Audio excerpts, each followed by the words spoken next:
Скажите, пожалуйста, вот сейчас 21 год на дворе, это явно этот год отличается от того, что было 5 или там 10-15 лет назад с точки зрения наблюдения. Что такое быть наблюдателем сегодня в России?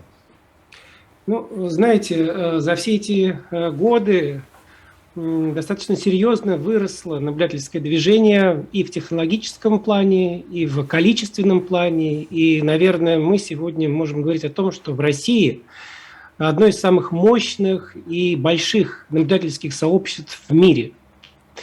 Вот. И это, наверное, не от хорошей жизни, потому что общество вынуждено реагировать на те вызовы, которые на выборах происходят. Прежде всего, это связано с нарушениями, с фальсификациями. И реакция общества такая, что люди идут в наблюдатели. И все эти годы были и подъемы в количестве наблюдателей, и спады. Например, самый большой подъем был в 2011-2012 году, когда после митингов, связанных как раз с фальсификациями на выборах, главным лозунгом было «За честные выборы», люди пошли в массового наблюдателя. Лично проводил тренинги, и разные там бизнесмены крутые, которые раньше не интересовались выборами, приходили, приводили свои семьи, детей, жен, только чтобы посмотреть, как реально проходят выборы. И потом были спады, когда вроде бы казалось, что все бессмысленно, наблюдая, не наблюдая, все равно есть регионы, где фальсификации происходят из-за того, что там просто физически опасно наблюдать. Это там республики Северного Кавказа, например, как, там, не знаю, там Кузбасс. И вот в таком как бы режиме движение наблюдателей все это время становилось.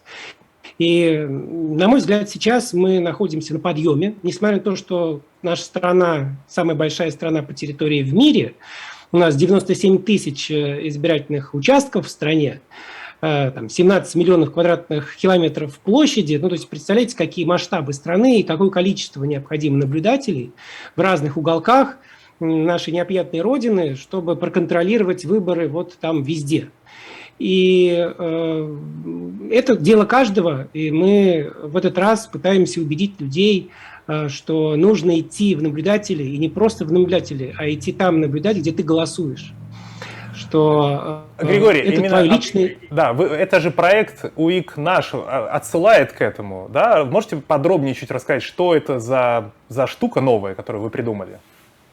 Да, абсолютно верно. Идея родилась, буквально, что называется, из воздуха, потому что это витало в воздухе. Мы, как обычно, партии делают, там, наблюдательские движения, записываются наблюдатели и расставляют их по участкам, как считают, где там больше риска всяких нарушений, фальсификаций или по каким-то другим причинам выборки устраивают. Мне кажется, что это все, конечно, возможно, но самый простой путь – это чтобы каждый озаботился участком вот под своими окнами. Вот школа, детский сад, там какое-то другое учреждение, где расположено помещение для голосования.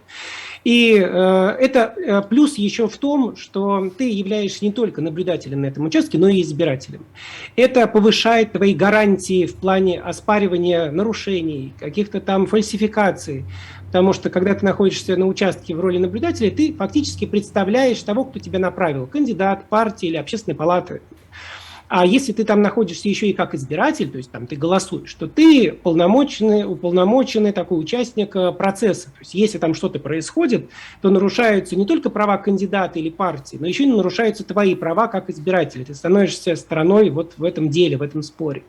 Поэтому да, в проекте uiknash.org можно зайти, набрать адрес, город, улица, дом и посмотреть, какой участок относится вот к этому адресу. И через Telegram-бот записаться именно на этот участок. Кстати, да, все ссылки и на голос, и на Telegram-бот вы сможете найти на YouTube под трансляцией, в описании. Один клик, и вы сразу попадаете в нужное, в искомое вам место. Спасибо за такую помощь. И это еще удобно из-за того, что ты находишься рядом с домом. Тебе утром не нужно ехать куда-то на другой конец области, Тебе вечером не нужно с этого другого конца области возвращаться домой, когда не ходит транспорт. Ну, это все очень логистически сложно. Но когда ты наблюдаешь рядом со своим домом, тебе могут, там, не знаю, твоя семья, близкие, друзья принести обед на участок. Или если они тоже являются наблюдателями, то подменить тебя в конце концов. Ну, вот, в общем, это очень комфортно и удобно вот логистически. Ну вот, И к слову, в правом об удобстве. Расскажите, пожалуйста, ведь нам власть сделала такой сюрприз, как трехдневное прям-таки вот голосование. То есть, по сути, наблюдать нужно в 3 раза больше, чем в обычном режиме. Вот эту задачу вообще реализовать реально? То есть, хватало ли вообще обычно наблюдателей, чтобы закрыть все участки хотя бы в 1 день, и реально ли закрыть их же в 3 дня? Ну, во-первых, кто говорит о том, что там, какая-нибудь, например, политическая партия, что они там полностью закрыли все избирательные участки, лучше этому не верить. Потому что полного покрытия, боюсь, что нет ни у кого. Участки очень серьезно разбросаны по стране, и даже у той же «Единой России» нет возможности все полностью участки закрыть наблюдением. При этом количество наблюдателей зависит от самих граждан. Ну вот сейчас есть подъем, есть хотя бы какие-то оптимистические прогнозы, что, например, там, покрыть наблюдением хотя бы таким достаточно плотным половину страны. И этого будет достаточно для того, чтобы хотя бы там, удостовериться, что именно на этих участках более-менее считали честно.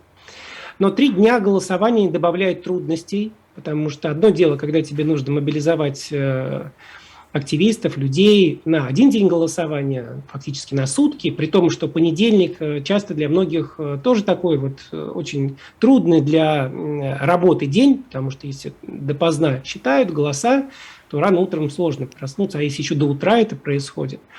И если есть возможность, лучше отпроситься в понедельник с работы на всякий случай, чтобы не рисковать. Но если у нас добавляется еще пятница и суббота, тут возникает проблема рабочего дня, потому что граждане могут работать еще где-то, кроме наблюдения, и для членов комиссий тоже это проблема.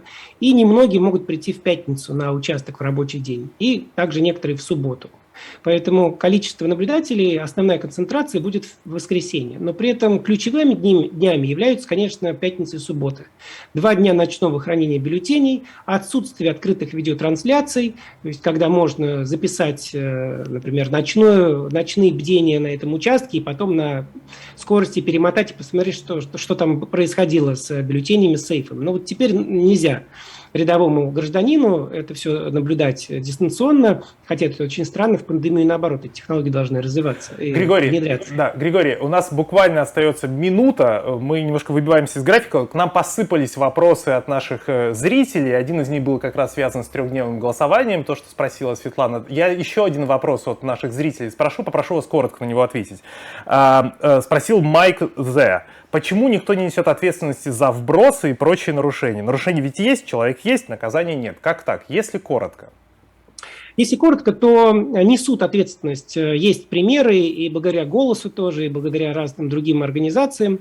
Но, к сожалению, несут ответственность такую чисто условную, потому что отделываются штрафами в основном. Часть дел не заводится, но это от нашей активности зависит. Это очень большая кропотливая юридическая работа. Про 3-дневку скажу, что наблюдать можно.